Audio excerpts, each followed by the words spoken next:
Hi friends, मैं आकांक्षा शर्मा जी की वित्ताकांक्षा में आपका स्वागत करती हूँ। महिला सुपरवाइज़र सुपर फास्ट सीरीज़ में आज हम 11,001 प्रश्नों का प्रश्न बैंक कर रहे हैं और ये हमारी चौथी सीरीज़ है। ये बहुत ही शानदार ये प्रश्न है। इसमें आपकी सारी की सारी यूनिट, सारे के सारे फैक्ट कवर रहेंगे।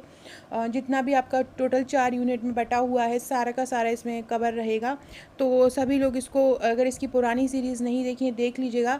डिस्क्रिप्शन बॉक्स में मैं इसकी पुरानी पूरी प्लेलिस्ट की लिंक डाल दूँगी, तो इसके आने वाले जितने भी वीडियोस हैं और जो पहले के वीडियोस हैं, सारे के सारे आपको इसके में मिल जाएंगे। तो चलिए स्टार्ट करते हैं। इसमें हमने 134 क्वेश्चन कर चुके थे और आज हम 135 क्वेश्चन से स्टार्ट करेंगे। पहला क्वेश्चन है, जो गर्भवती महिलाएं होती हैं उनको विटामिन डी की आवश्यक मात्रा कितनी होती है। तो देखो, विटामिन डी को मापा जाता है इंटरनेशनल यूनिट में, जिसको हम आईयू भी बोलते हैं। याद रखिएगा इसको, और क्या बोला जाता है, आईयू भी बोला जाता है, या इंटरनेशनल यूनिट। गर्भवती महिला हो, चाहे सामान्य महिला हो, चाहे सामान्य पुरुष हो, चाहे धात्री महिला हो, चाहे किशोरी महिला हो, सारे के सारों को विटामिन डी की जो आवश्यक मात्रा है वो 600 इंटरनेशनल यूनिट ही चाहिए रहता है।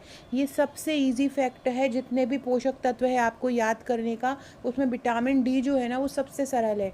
कहीं से भी कोई भी ऑप्शन आ जाए कि विटामिन डी की कितनी मात्रा आवश्यक है, आपको बिना सोचे समझे 600 इंटरनेशनल यूनिट या आपको आ जाए 600 आईयू, तो आपको आंसर लगा देना है, या तो 600 इंटरनेशनल यूनिट या 600 आईयू। ठीक है, आईयू, आई मतलब इंटरनेशनल, यू मतलब यूनिट।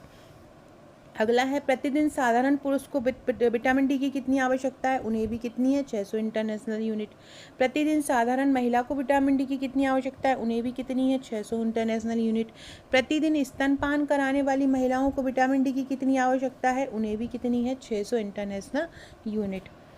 अगला क्वेश्चन है, आशा। आशा का फुल फॉर्म क्या होता है। देखो, आशा कार्यकर्ता जो होती हैं, प्रत्येक 1000 जनसंख्या पर इनको नियुक्त किया जाता है। जो गांव में नियुक्त किया जाता है, जैसे गांव में महिलाओं की डिलीवरी जो है हॉस्पिटल में कराई जाए, इसके लिए इनको नियुक्त किया जाता है। और ये प्रति 1000 जनसंख्या पर नियुक्त की जाती हैं। ये महिलाओं को हॉस्पिटल तक ले जाती हैं, उनकी देखभाल करती हैं, उनको पोषण जो है सलाह प्रदान करती हैं। तो इसका जो फुल फॉर्म होता है, इसका फुल फॉर्म होता है accredited social health activist. Accredited social health activist इसका फुल फॉर्म होता है, याद रखिएगा। आशा का फुल फॉर्म ये हमेशा पूछा जाता है, बहुत सारे एग्ज़ाम में आशा का फुल फॉर्म पूछा गया है, तो आपको याद रखना है आशा का फुल फॉर्म क्या होता है। तो आशा का जो फुल फॉर्म होता है वो क्या होता है, एक्रीडेटेड सोशल हेल्थ एक्टिविस्ट इसका फुल फॉर्म होता है। इसको सक्रिय कार्यकर्ता या सामाजिक स्वास्थ्यकर्ता भी बोलते हैं। एनआरएचएम के तहत इनको नियुक्त किया जाता है और प्रत्येक 1000 जनसंख्या पर ये होते हैं। अगला है एएनएम। एएनएम क्या होता है, एएनएम होता है ऑक्सिलरी नर्स मिडवाइफ। ए का मतलब क्या होता है, ए का मतलब होता है ऑक्सिलरी, एन का मतलब क्या होता है, नर्स, और एम का मतलब क्या होता है, midwife. Auxiliary nurse midwife ANM का फुल फॉर्म होता है। आशा का क्या होता है, एक्रीडेटेड सोशल, इसको एक्रीडेटेड भी बोलते हैं, एक्रीडेटेड सोशल हेल्थ एक्टिविस्ट इसका फुल फॉर्म होता है, मतलब सामाजिक स्वास्थ्यकर्ता। और एएनएम का क्या होता है, ये जो सहायक नर्स होती हैं, एएनएम जो हॉस्पिटल में काम करती हैं, इनको बोलते हैं ऑक्सिलरी नर्स मिडवाइफ, इनका फुल फॉर्म होता है। अगला क्वेश्चन है, आशाकर्ता, एएनएम और आंगनवाड़ी कार्यकर्ता क्या हैं। ये हमारे स्वास्थ्य कर्मी जो होते हैं उनकी रीढ़ हैं। आपसे पूछेंगे हमारा जो स्वास्थ्य कर्मी है उसकी रीढ़ कौन है, तो आशा कार्यकर्ता है, एएनएम है और आंगनवाड़ी कार्यकर्ता, ये तीनों ही हमारे स्वास्थ्य कर्मी की रीढ़ है। अगला है, निम्नलिखित में से कौन से तत्व की कमी से टिटेनी रोग हो जाता है। कैल्शियम की कमी से टिटेनी नामक रोग हो जाता है। किसकी कमी से टिटेनी नामक रोग हो जाता है, तो कैल्शियम की कमी से। यदि कैल्शियम की कमी हो जाती है हमारे शरीर में तो टिटेनी नामक रोग हो जाता है। किसकी कमी से, कैल्शियम की कमी से क्या हो जाता है, टिटेनी नामक रोग हो जाता है। कैल्शियम शरीर में सबसे प्रचुर मात्रा में पाया जाता है और ये विटामिन डी में पाया जाता है। किस विटामिन का प्रमुख तत्व है कैल्शियम, विटामिन डी का। 1 से 1.5 किलोग्राम कैल्शियम हमारे शरीर में पाया जाता है। ये पूछेंगे कि हमारे शरीर में जो कैल्शियम की मात्रा है वो टोटल कितनी है, कितना कैल्शियम हमारे शरीर में पाया जाता है, तो 1 से 1.5 किलो कैल्शियम हमारे शरीर में पाया जाता है। कितना पाया जाता है, लगभग 1 से 1.5 किलो कैल्शियम हमारे शरीर में पाया जाता है। फ्लोरीन की कमी से दंत क्षय होता है। ऐसा कौन सा तत्व है जिसकी कमी से दांतों में क्षय होने लगता है, दांतों में क्षरण होने लगता है? तो फ्लोरीन की कमी से। किसकी कमी से? फ्लोरीन की कमी से दांतों में क्षरण होने लगता है। बच्चों में आयोडीन की कमी से क्या हो जाता है? तो बच्चों में आयोडीन की कमी से क्रेटिनिज्म नामक रोग हो, चाहे केटेनोजोनिज्म रोग है, उसको अपटुबामनता या बोनापन भी बोलते हैं। और वयस्कों में, मतलब जो बड़े लोग होते हैं, उनमें आयोडीन की कमी हो जाती है तो उनको घेंगा रोग हो जाता है। बच्चों में क्या हो जाता है? क्रेटिनिज्म नामक रोग हो जाता है या अवटुबामनता भी बोलते हैं, और वयस्कों में घेंगा रोग हो जाता है। फ्रेंड्स, कमेंट करके बताइएगा कि एक सामान्य मनुष्य को आयोडीन की कितनी मात्रा आवश्यक है। एक सामान्य मनुष्य जो रहता है उसको प्रतिदिन आयोडीन की कितनी मात्रा आवश्यक होती है, आप लोग मुझे कमेंट करके बताइएगा। बच्चों में आयोडीन की कमी से क्रेटिनिज्म रोग हो जाता है और वयस्कों में कौन सा हो जाता है? घेंगा रोग हो जाता है। एक सामान्य पुरुष को प्रतिदिन आयोडीन की कितनी मात्रा आवश्यक है, ये आप लोग मुझे कमेंट करके बताएंगे। एक ICMR रिपोर्ट का 100 MCQ का रात को वीडियो लेके आऊँगी, उसमें हम ICMR के 100 क्वेश्चन पढ़ेंगे। अगला है एडिसन रोग, अर्थात एड्रेनोकॉर्टिकल सोडियम के अल्प स्तर से होता है। कौन सा रोग? एडिशन रोग, या जिसको बोलते हैं एड्रेनोकॉर्टिकल। ये किससे होता है? ये सोडियम के अल्प स्तर से होता है। याद रखना, एडिसन रोग किसकी कमी से होता है आपसे पूछेंगे, तो आपको याद रखना है जो एडिसन रोग है वो सोडियम की कमी से होता है। एडिसन रोग किसकी कमी से होता है? एडिसन रोग सोडियम की कमी से होता है। Very very very important question. Edison रोग को और क्या बोला जाता है? एड्रेनोकॉर्टिकल रोग भी बोला जाता है। किसकी कमी से होता है? ये सोडियम की कमी से होता है। प्रसव के बाद प्लेसेंटा को किस बैग में त्यागना चाहिए? तो प्रसव के बाद प्लेसेंटा को पीले कलर के बैग में त्यागना चाहिए। प्रसव के बाद जो बच्चा जैसे ही निकलता है बाहर, उसके बाद जो होता है प्लेसेंटा बाहर आता है, जो बच्चे को जोड़े रखता है, उसके बाद उस प्लेसेंटा को बाहर निकालते हैं। तो जो प्लेसेंटा है उसको किस बैग में हम फेंकते हैं, उसको बाहर करते हैं, थ्रू आउट करते हैं, तो किस में करते हैं? पीले बैग में करते हैं। याद रखना, प्रसव के बाद प्लेसेंटा को किस बैग में त्यागना चाहिए? पीले। ऐसे याद रखो, पा से प्लेसेंटा और पा से पीला, तो याद हो जाएगा कि प्रसव के बाद प्लेसेंटा को पीले बैग में त्याग देना चाहिए। फ्रेंड्स, एक बहुत ही अच्छी गुड न्यूज़ आपके लिए लेके आई हूँ। जैसे कि आप लोग अगर मेरे वीडियो रेगुलर देखते हैं तो आपको पता है, जैसे कि ये इसी को लेके, ये जो वीडियो इसी को लेके चलते हैं कि जैसे कि ये हमारा 11,001 प्रश्नों का क्वेश्चन बैंक है। सपोज़ कीजिए ये आपको एक साथ मिलेगा, एक साथ ये आप अभी वीडियो में पढ़ रहे हैं, डेली इसकी PDF भी आपको मिलेगी। एक साथ जब ये पूरा तैयार हो जाएगा ये भी आपको मिलेगा।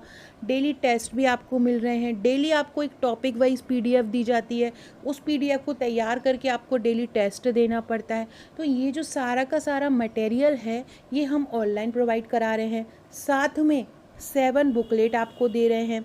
7 बुकलेट आपके घर पे पहुंचेगी, जिसमें एक थ्योरी बुकलेट है, एक बुकलेट आपकी MCQ की है, 3000+ MCQ की एक थ्योरी बुकलेट है, और साथ में 5 बुकलेट थ्योरी की हैं। एक MCQ की बुकलेट है, एक वन लाइनर की बुकलेट है, और 5 आपको थ्योरी बुकलेट मिल रही। साथ में हम आपको एक ग्रुप प्रोवाइड कराते हैं ऑनलाइन का, व्हाट्सएप पर और टेलीग्राम का।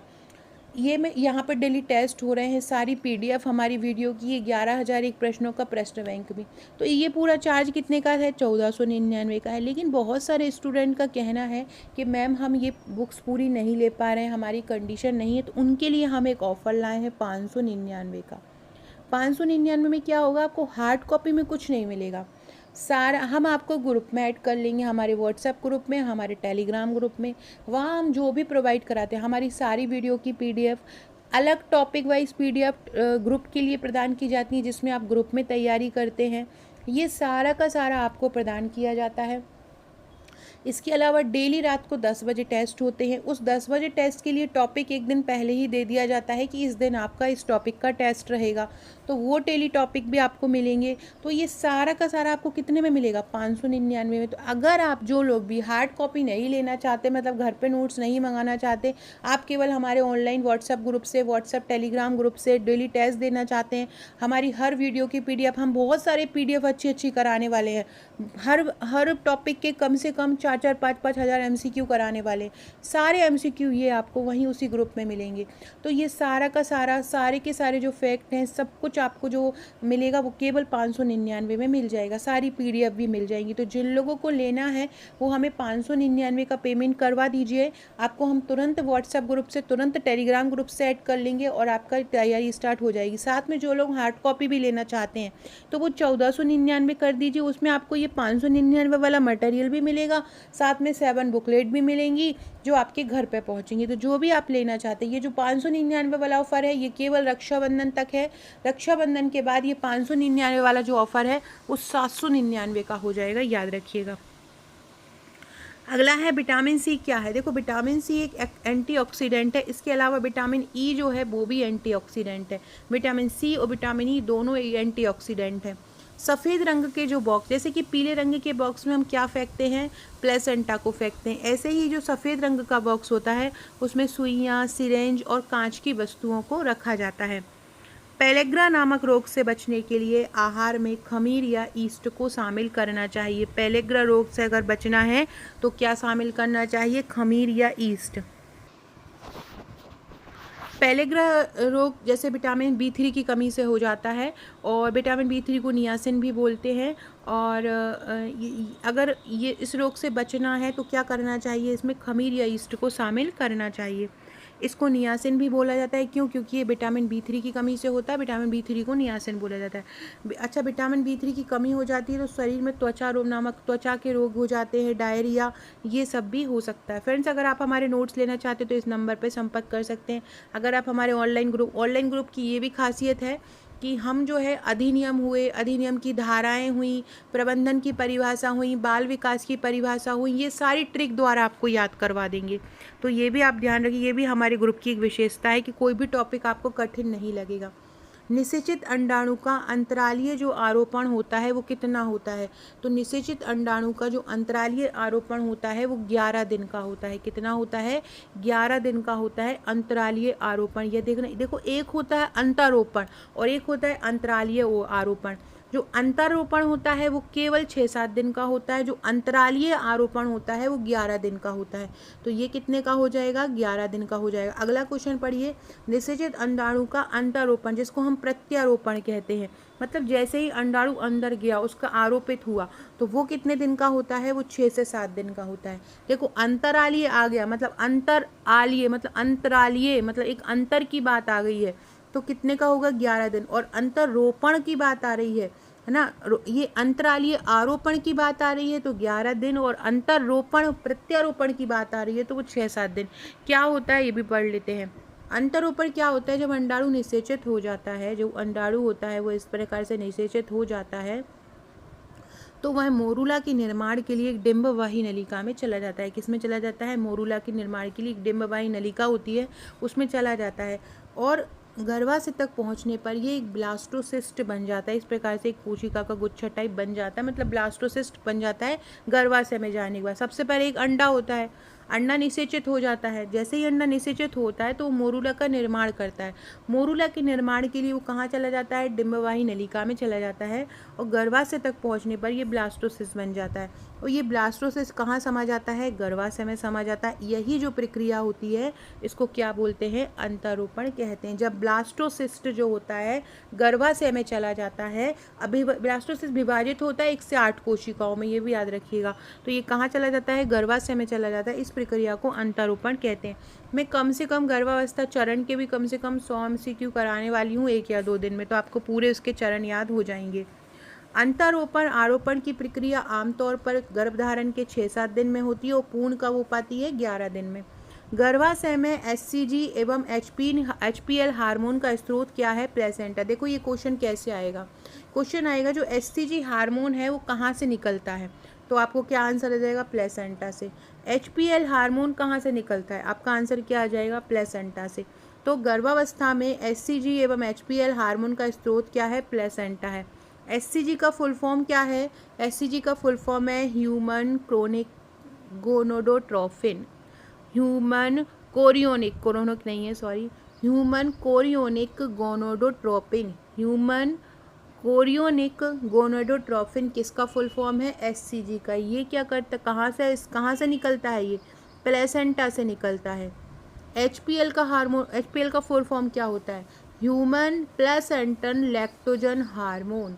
एचपीएल का फुल फॉर्म क्या होता है? Human placental lactogen hormone. और एचसीजी का फुल फॉर्म क्या होता है? Human chorionic gonadotropic hormone. दोनों का फुल फॉर्म याद रखिएगा। दोनों ही कहाँ से निकलते हैं? कौन इन दोनों हार्मोन को निकालता है? तो दोनों हार्मोन को प्लेसेंटा निकालता है और ये दोनों ही गर्भावस्था के दौरान निकलते हैं। एचसीजी, एचपीएल और इलेक्सन, ये तीनों के तीनों हार्मोन कहाँ से निकलते हैं? एचसीजी, एचपीएल और इलेक्सन हार्मोन निकलते हैं महिलाओं में किसके द्वारा? प्लेसेंटा द्वारा निकलते हैं। एक आंगनवाड़ी केंद्र, ये छत्तीसगढ़ की जो सुपरवाइज़र परीक्षा है उसमें ये क्वेश्चन आया था। एक आंगनवाड़ी केंद्र खोलने के लिए ग्रामीण और शहर की आबादी कितनी होनी चाहिए? तो 400 से 800 के बीच होनी चाहिए। ग्रामीण और शहर की आबादी जो है वो कितनी होना चाहिए? तो ग्रामीण और शहर की आबादी जो है वो 400 से 800 के बीच होनी चाहिए। कितनी होना चाहिए? 400 से 800 के बीच होना चाहिए आंगनवाड़ी केंद्र खोलने के लिए ग्रामीण और शहर की आबादी। एक आंगनवाड़ी केंद्र खेलने के लिए आदिवासी, अगर देखो, अगर एक आंगनवाड़ी केंद्र किसी शहर में खोलना है या किसी गांव में खोलना है तो आबादी 400 से 800 के बीच होना चाहिए। लेकिन यदि एक आंगनवाड़ी केंद्र आदिवासी क्षेत्र में खोलना हो तो लगभग 300 से 800 आबादी होनी चाहिए। हमारे मध्य प्रदेश में लगभग 89,000 आंगनवाड़ी केंद्र हैं, ये भी आप लोगों को याद रखना है। ग्रामीण व शहरी क्षेत्र में मिनी आंगनवाड़ी, देखो ये आंगनवाड़ी केंद्र कितना होना चाहिए ग्रामीण और शहरी क्षेत्र में? 400 से 800। और ग्रामीण और शहरी क्षेत्र में मिनी आंगनवाड़ी केंद्र कितने जनसंख्या पर खोलना चाहिए? तो यदि 150 से 400 की जनसंख्या हो तो वहाँ पर मिनी आंगनवाड़ी केंद्र खोलना चाहिए। और यही अगर 400 से 800 की जनसंख्या हो तो क्या खोलना चाहिए? आंगनवाड़ी केंद्र खोलना चाहिए। और मिनी आंगनवाड़ी केंद्र कितने पे खोलना चाहिए? 150 से 400 पर। आदिवासी क्षेत्रों में मिनी आंगनवाड़ी केंद्र खोलने के लिए कितनी आबादी होनी चाहिए? आदिवासी क्षेत्रों में मिनी आंगनवाड़ी केंद्र खोलने के लिए आबादी होनी चाहिए 150 से 300। नॉर्मल जो क्षेत्र हैं वहाँ पर अगर मिनी आंगनवाड़ी केंद्र खोलना है शहरी और ग्रामीण तो कितनी होना चाहिए? 150 से 400।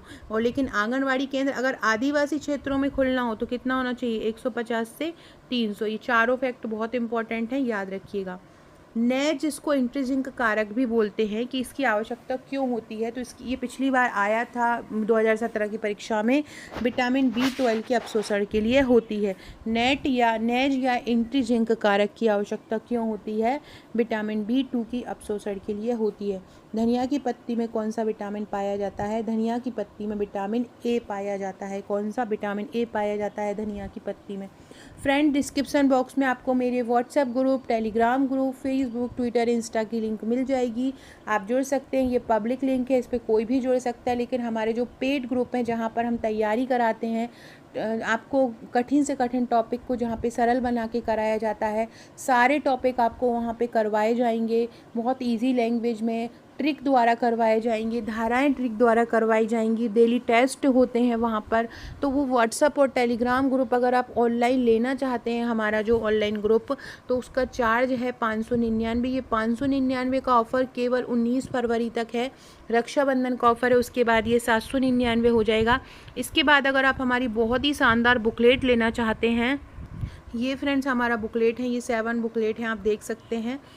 इसमें एक पोषण स्वास्थ्य की बुकलेट है, एक योजना संस्थाओं की है, एक सामान्य गणित तर्क शक्ति कंप्यूटर की है, शिशु की प्रारंभिक देखभाल शिक्षा की है, ये एक 3000 प्लस MCQ का वस्तुनिष्ठ प्रश्न है, नियम अधिनियम प्रबंध की गुण शरीर विकास ये है, संपूर्ण 1000 वन लाइनर का सारांश है।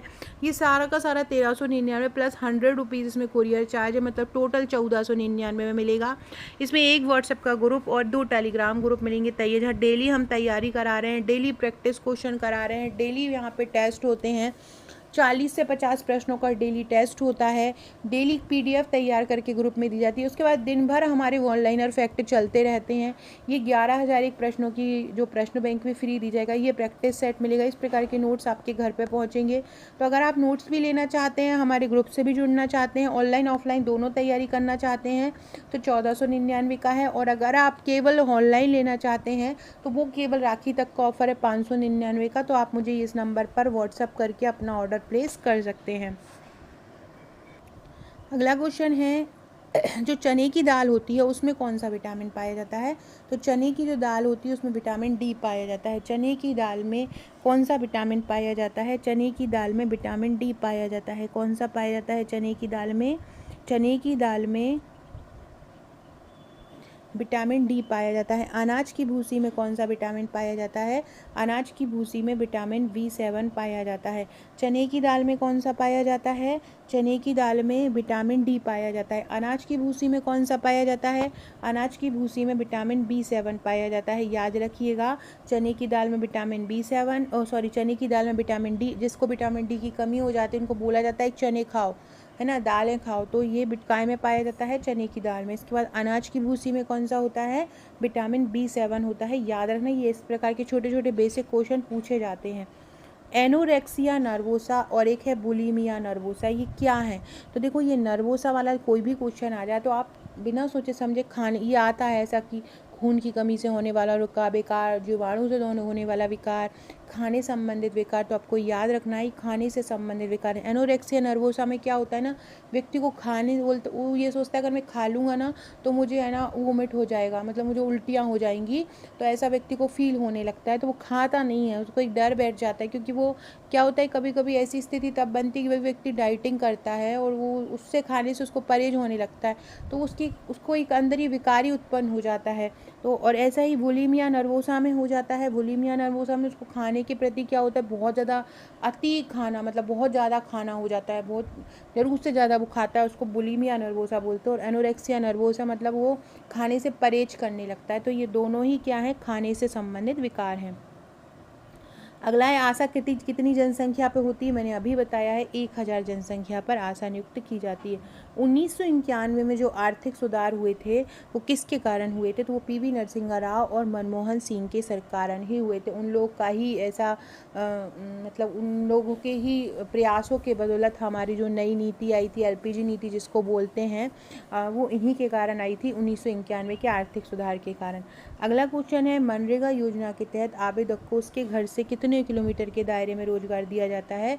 तो मनरेगा योजना के तहत उसके घर से 5 किलोमीटर के दायरे में रोजगार दिया जाता है। मनरेगा योजना जो कि 2005 से आ गई थी और 2 अक्टूबर 2006 से 200 जिले में लागू हुई। मनरेगा योजना पहले नरेगा नाम से थी और 2009 में उसको मनरेगा नाम दे दिया था, मतलब महात्मा गांधी रोजगार गारंटी योजना नाम दे दिया था 2009 में। पहले उसको नरेगा नाम से जाना जाता था। तो इसमें क्या होता था कि उस व्यक्ति को उसके घर के 5 किलोमीटर के दायरे में रोजगार दिया जाता है। महात्मा गांधी रोजगार गारंटी अधिनियम कब आया था? सितंबर 2005 में महात्मा गांधी रोजगार गारंटी अधिनियम मनमोहन सिंह के समय आया था। ये सबसे पहले कब लागू की गई? 2 फरवरी 2006 को 200 जिलों में लागू की। याद रखना ये किसकी सरकार के समय आई थी मनरेगा योजना? तो मनमोहन सिंह सरकार में आई थी। माँ से मनमोहन, माँ से मनरेगा, तुमको याद रहेगा। इसमें कितने दिन का रोजगार दिया जाता है? 100 दिन का रोजगार दिया जाता है। मनरेगा के तहत सामाजिक रेखा समिति का चयन कौन करता है? तो मनरेगा के तहत जो सामाजिक रेखा समिति होती है उसका चयन ग्राम सभा करती है। कौन? ग्राम सभा। मनरेगा योजना के तहत एक कार्ड बनाया जाता है और ये कार्ड कब तक वैलिड रहता है, कितने समय तक वैलिड रहता है? तो मनरेगा योजना के तहत जो कार्ड होता है वो 5 साल तक वैध रहता है। कब तक? 5 साल तक। मनरेगा अधिनियम 7 सितंबर 2005, देखो मनरेगा योजना जो आई थी 2006 में आई थी, 2 फरवरी 2006, और जो अधिनियम था वो 7 सितंबर 2005 को आया था। फ्रेंड्स, आकांक्षा 1957 ये मेरी इंस्टाग्राम ID है। अगर आप लोगों ने मुझे इंस्टा पर फॉलो नहीं किया है तो आप लोग मुझे इंस्टाग्राम पर भी फॉलो कर सकते हैं। मनरेगा अधिनियम कब आया था? 7 सितंबर 2005 को आया था। सर्व शिक्षा अभियान कब आया? सर्व शिक्षा अभियान को SSA भी बोलते हैं। ये कब आया था? ये 2001 में आया था। सर्व शिक्षा अभियान कब आया? 2001 में। सर्व शिक्षा अभियान के तहत क्या किया जाता है? 6 से 14 वर्ष के बच्चों को मुफ्त और अनिवार्य शिक्षा दी जाती है। कब आया था? ये 2001 में आया था। सर्व शिक्षा अभियान का उद्देश्य क्या है? इसका उद्देश्य है प्राथमिक शिक्षा का सार्वभौमिकरण। क्या है सर्व शिक्षा अभियान का उद्देश्य? प्राथमिक शिक्षा का सार्वभौमिकरण सर्व शिक्षा अभियान का उद्देश्य है। अंत्योदय अन्न योजना कब आई थी? अंत्योदय अन्न योजना 25 दिसंबर 2000 को आई थी। कब आई? 25 दिसंबर 2000 को। अंत्योदय अन्न योजना में क्या होता है? गेहूं के लिए 2 रुपये प्रति किलोग्राम, चावल के लिए 3 रुपये प्रति किलोग्राम निश्चित मूल्य पर प्रति माह, कुल 25 नहीं है, ये 35 किलो है। मतलब कुल व्यक्ति अंत्योदय अन्न योजना के तहत 35 किलो अनाज दिया जाता है, जिसमें गेहूं के लिए 2 रुपये प्रति किलो, चावल जो है 3 रुपये प्रति किलो एक निश्चित मूल्य पर दिया जाता है, ये याद रखना है। अंत्योदय अन्न योजना सबसे पहले कहाँ पे आई थी? अंत्योदय अन्न योजना सबसे पहले राजस्थान में आई थी। अंत्योदय अन्न योजना अटल बिहारी वाजपेयी के समय नवी पंचवर्षीय योजना के दौरान आई थी। अंत्योदय अन्न योजना कब आई थी? अटल बिहारी वाजपेयी के समय आई थी। कब आई थी? नवी पंचवर्षीय योजना के दौरान आई थी। कब आई थी? नवी पंचवर्षीय योजना के दौरान ये आई थी। अंत्योदय योजना कब आई थी? अटल बिहारी वाजपेयी के दौरान। और किस योजना में आई थी? नवी पंचवर्षीय योजना कब से कब तक थी? तो ये 1997 से 2002 तक नवी पंचवर्षीय योजना थी। किसके समय आई थी ये? आ से अटल बिहारी वाजपेयी और आ से अंत्योदय योजना, ऐसे करके याद रख लीजिएगा। किस पंचवर्षीय योजना में? नवी में। प्रधानमंत्री ग्राम सड़क योजना कब आई थी? ये भी अटल जी के समय ही आई थी। और ये कब आई थी? कौन से सन में आई थी? 2000 में आई थी। और ये 100% केंद्र द्वारा स्पॉन्सर की गई थी। मतलब इसको किसने आयोजित किया था? कौन इसको वित्त प्रदान करता था? केंद्र इसको वित्त प्रदान करता था। तो ये 100% केंद्र द्वारा स्पॉन्सर वाली योजना है। प्रधानमंत्री ग्राम सड़क योजना किस मंत्रालय के अंतर्गत आती है? तो जो प्रधानमंत्री ग्राम सड़क योजना है, जब ग्राम से संबंधित है तो किससे आएगी? ग्रामीण विकास मंत्रालय। पर यह आवश्यक नहीं है कि ग्राम से कोई चीज़ संबंधित हो तो वो ग्रामीण विकास मंत्रालय के अंतर्गत आई, लेकिन ये जो है वो ग्रामीण सड़क योजना ये ग्रामीण विकास मंत्रालय के अंतर्गत ही आती है। स्वर्ण जयंती ग्राम स्वरोजगार योजना कब आई? स्वर्ण जयंती ग्राम स्वरोजगार योजना 1999 में आई। और ये भी किसके अंतर्गत है? ग्रामीण विकास मंत्रालय द्वारा, भारत सरकार द्वारा ग्रामीण विकास मंत्रालय ने ग्रामीण विकास मंत्रालय के साथ भारत सरकार ने इसको शुरू की है ना। तो इसको याद रखिएगा, इसे ग्रामीण विकास मंत्रालय द्वारा शुरू किया गया। भारत सरकार की जो संपदा योजना है वो किससे संबंधित है? खाद्य प्रसंस्करण से संबंधित है। भारत सरकार की जो संपदा योजना है वो किससे संबंधित है? खाद्य प्रसंस्करण से।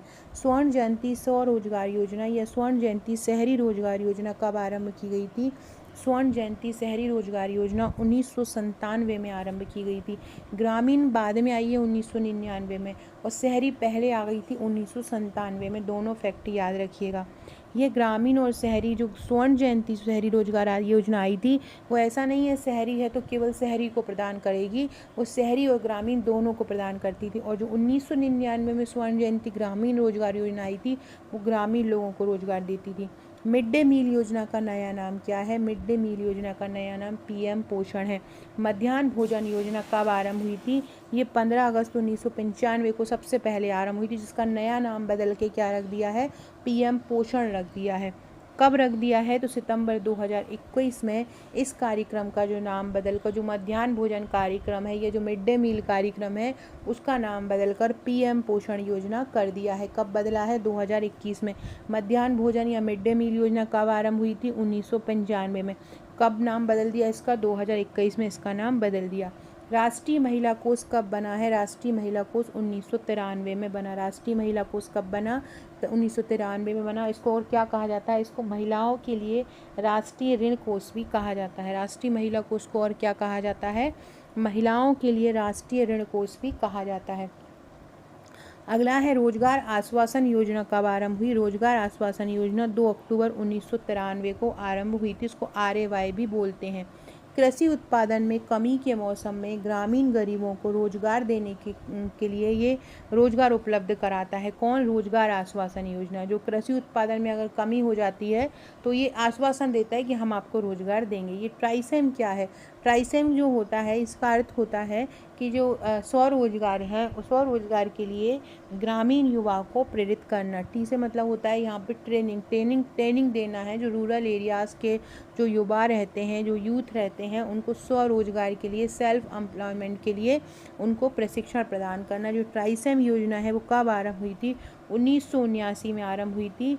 और जो ट्राइसेम योजना के जो पात्र लोग हैं वो कब से कब तक के हैं? 18 से 35 वर्ष के इसमें बेरोजगार ग्रामीण युवा इसमें प्राप्त है। स्वरोजगार द्वारा ये कौशल आधारित करेंगे। फ्रेंड्स, योजना से बात आई है तो हमारी योजना का भी एक कोर्स चल रहा है।